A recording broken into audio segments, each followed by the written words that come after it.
রাসূল করিম বুখারী শরীফে এসেছে প্রতি রমজান মুবারকে হযরতে জিবরাইল আসতেন, হুজুরকে বলতেন হুজুর আপনি তেলাওয়াত করেন আমি শুনি, যতটুক নাজিল হয়েছে পড়েন।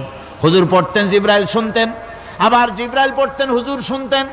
এমনি করে করে যে বছর হুজুর ইন্তেকাল করবেন, হুজুরের জীবনের শেষ রমজান মুবারকে কোরআন নাজিল পরিপূর্ণ হয়ে গেছে। হযরত জিবরাইল বলেন হুজুর কোরআন তো নাজিল তামাম হয়ে গিয়েছে, এবার আপনি পুরা কোরআন পড়ে আমারে শোনান। হযরতে রাসূল পুরাটা পড়ে 30 পারা পড়ে শোনায় দিলেন, জিবরাইল শুনলেন। এবার জিবরাইল বলেন হুজুর আমি তেলাওয়াত করতেছি আপনি শুনেন। হযরতে জিবরাইল 30 পারা পড়লেন, হুজুর শুনলেন। আবার হযরত জিবরাইল বলেন হুজুর আবার আপনি পড়েন। হুজুর পড়লেন, জিবরাইল শুনলেন, আবার জিবরাইল পড়লেন, হুজুর শুনলেন।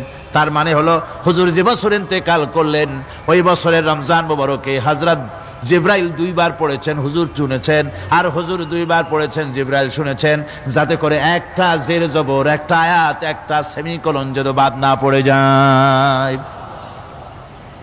কোরআনে কারীম মুখস্থ করার জন্য আল্লাহ রাব্বুল আলামিন এটাকে স্থায়ী করার জন্য বাধ্যতামূলক করেছেন, নামাজের ভিতরে তেলাওয়াত করতে হবে। মানুষ নামাজের মধ্যে তেলাওয়াত করে সওয়াবের জন্য, সকালে পড়ে বিকালে পড়ে, অর্থ সহকারে বুঝে পড়ে, রাত্রে পড়ে দিনে পড়ে। পৃথিবীতে এমন একটা মুহূর্ত নাই যখন কোরআনে কারীম তেলাওয়াত হয় না। জোরে কোন সুবহানাল্লাহ। মানুষ এটাকে তেলাওয়াত করতেছে, মুখস্থ করতেছে। এই কোরআন শরীফের ভিতরে রয়েছে সব কিছু। এর মধ্যে রয়েছে ইতিহাস, এর মধ্যে আছে বিজ্ঞান, এর ভিতরে রয়েছে দর্শন, ভূতত্ত্ব, উদ্ভিদতত্ত্ব, নৃতত্ত্ব, খতত্ত্ব, জ্যোতির্বিজ্ঞান। এর ভিতরে রয়েছে মানুষের পারিবারিক নীতি, সামাজিক নীতি, চুক্তি নীতি, বন্ধি নীতি, যুদ্ধ নীতি, মানুষের যা প্রয়োজন সব কিছু এ কোরআনে কারীমের মধ্যে আল্লাহ পাক সন্নিবেশিত করে দিয়েছেন। জোরে কোন সুবহানাল্লাহি ওয়া বিহামদিহি। আমার ভাইয়েরা, কোরআন এর পরিচয়ের কথা বলতেছিলাম। আল্লাহ পাক কি কোরআন আমাদের শিখালেন, কোন কোরআন আমাদের শিখিয়েছেন, সেই কোরআনের পরিচিতি আপনাদের সামনে আমি তুলে ধরতেছি। আমি নিজে না, এবার কোরআন তার পরিচয় নিজেই দেবে। কেউ যদি কোরআনের কাছে জিজ্ঞাসা করে কোরআন তুমি কোথা থেকে নাজিল হয়েছ, কে তোমাকে নাজিল করেছে, এই প্রশ্ন যদি কেউ কোরআনের কাছে করে, কোরআন নিজেই তার জবাব দিতে পারে কিনা?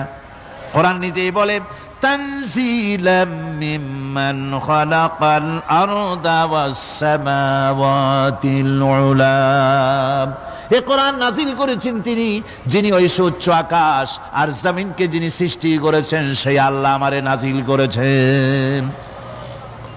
কোরআনের কাছে কেউ যদি প্রশ্ন করে ও কোরআন এই পৃথিবীতে নাজিল হওয়ার আগে তুমি কোথায় ছিলে, কেউ যদি প্রশ্ন করে, কোরআনে কারীম নিজে নিজের পরিচয় শোনায়, আমি কোথায় ছিলাম শোনো।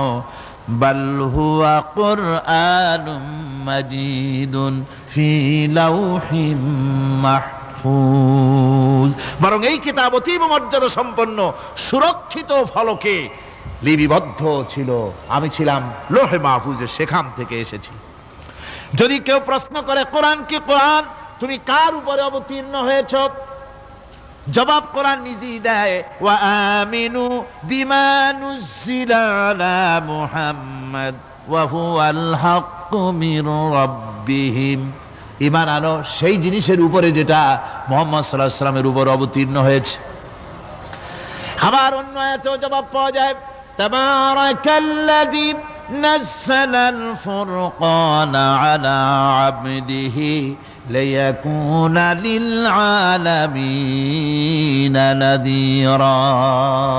অতীব বরকতপূর্ণ মহান সত্তা সেই আল্লাহ রাব্বুল আলামিন, যিনি তার বান্দার পরে ফুরকান অবতীর্ণ করেছেন। সুবহানাল্লাহি ওয়া বিহামদিহি। কোরআনের নাম আমি বলেছিলাম শুধু কোরআন নয়, অনেক নাম আছে। কোরআনের আরেক নাম ফুরকান। কোরআনের আরেক নাম কি? আল ফারকু বাইনাল হাক্কি ওয়াল বাতিল। কোরআন হচ্ছে সেই মহাসত্য যা মিথ্যা এবং সত্যের মধ্যে পার্থক্য সূচিত করে, মঙ্গল এবং অমঙ্গলের মধ্যে পার্থক্য সৃষ্টি করে, যা সত্য এবং মিথ্যার মধ্যে তাফরিকা সৃষ্টি করে, সত্যকে মানুষকে বুঝিয়ে দেয়। তার নাম হচ্ছে ফুরকান। এবার যদি প্রশ্ন করা হয়, ও কোরআন বুঝলাম তুমি লৌহে মাহফুজে ছিলে, বুঝলাম তুমি নবীজির উপরে নাজিল হয়েছো, এবার বলো তুমি কোন মাসে নাজিল হয়েছো, তুমি তো আসছিলা প্রথম কোন মাসে নাজিল হয়েছো? এ প্রশ্ন যদি কেউ করে, কোরআন তার জবাবে বলবে, শাহরু রমাদান আল্লাযী উনজিলা ফীহিল কুরআন, রমজানের পবিত্র মাসে আমি অবতীর্ণ হয়েছি। সুবহানাল্লাহ। যদি প্রশ্ন করা হয় রমজানে তো আসছো, কিন্তু প্রথম নাজিল হয়েছিল কোন সময়? ওটা কি দিন ছিল না রাত ছিল? কোরআন তার জবাবে বলে, ইন্না আনজালনাহু ফি লাইলাতিল কদর, কদরের পবিত্র রাতে আমি এই পৃথিবীতে আমার আগমন ঘটেছিল। যদি প্রশ্ন করা হয় বুঝলাম সবই, কেন নাজিল হয়েছে তুমি? এই পৃথিবীতে তোমার আসার উদ্দেশ্য কি? মূল কাজটা কি? এই প্রশ্ন যদি করা হয়, কোরআনে কারীম তার জবাবে বলে, শোনো কেন এসেছি। লিতুখরিজান নাসা মিনাজ যুলুমাতি ইলান নূর, আমার মিশন হচ্ছে গোটা বিশ্ব মানবতাকে পুঞ্জীভূত জমাট বাঁধা অন্ধকারের ভেতর থেকে টেনে বের করে আলোর সন্ধান দিতে, আলোর দিকে আনার জন্য আমি কোরআন নাজিল হয়েছি। গোটা পৃথিবীর মানুষ আছে অন্ধকারের ভিতরে। কিসের মধ্যে? অন্ধকার কি? অন্ধকার হচ্ছে পুঁজিবাদ, অন্ধকার সমাজতন্ত্র, অন্ধকার ধর্ম নিরপেক্ষতাবাদ, অন্ধকার জাতীয়তাবাদ। মানুষের তৈরি করা যত মতবাদ সব কি? জোরে কোন, সবগুলি কি? অন্ধকার। আজকে আসার সময় দেখলাম দেওয়ালে লেখা, সমাজতন্ত্র আমরা প্রতিষ্ঠা করে ছাড়ব। চিন্তা করলাম যারা লিখছেন তারা কি পাগল না ছাগল? কি আশ্চর্য কথা! যেই মতবাদ পৃথিবীর মাটি থেকে যে দেশে জন্মগ্রহণ করেছে এই মতবাদ, সেই দেশের লোকেরা ঝাঁটা মেরে তাদের দেশ থেকে বিদায় করে দিল, তাদের কাছ থেকে কোদাল হাতুড়ি বিদায় করে দিল, পতাকা ছিন্ন ভিন্ন করে জুতার তলে শেষ করে দিল। লেনিন মার্ক্সের তৈরি করা শত সহস্র বিলিয়ন বিলিয়ন ডলারের মার্ক্সের বইগুলি আগুন দিয়ে জ্বালিয়ে দিল। আর বাংলাদেশের কিছু ছাগল পাগল সমাজতন্ত্র এখন টিকায় রাখবো, এটা মাথা খারাপ, পাগল।